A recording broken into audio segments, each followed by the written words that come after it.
29 এপ্রিলের সবচাইতে বড় ডিজিটাল ব্রেকিং। আমেরিকা ও ইরানের মধ্যে শুরু হয়েছে এক ভয়াবহ ক্রিপ্টো যুদ্ধ।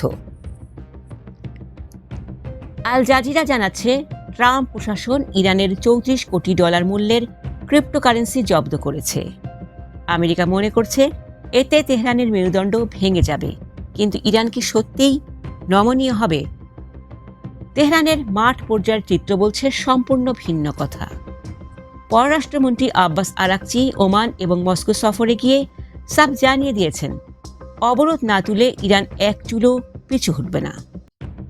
রাশিয়ার সহায়তায় ইরান এখন নিজস্ব ডিজিটাল পেমেন্ট সিস্টেম তৈরির কাজ শেষ করে এনেছে, যা আমেরিকার কোনো ডিজিটাল অবরোধেই আটকা পড়বে না।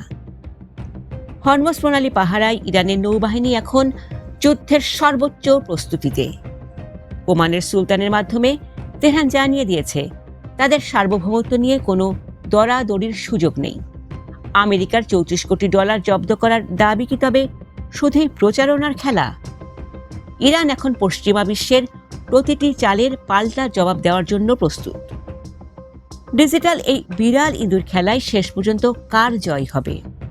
ট্রাম্পের ডিজিটাল অবরোধ আর ইরানের পাল্টা চালের ইনসার্ট স্টোরি জানতে নিচের লিঙ্কে ক্লিক করে আমাদের পূর্ণাঙ্গ ভিডিওটি দেখুন। বিশ্ব রাজনীতির প্রতিটি মোড় সবার আগে পেতে আমাদের সাথেই থাকুন। ধন্যবাদ।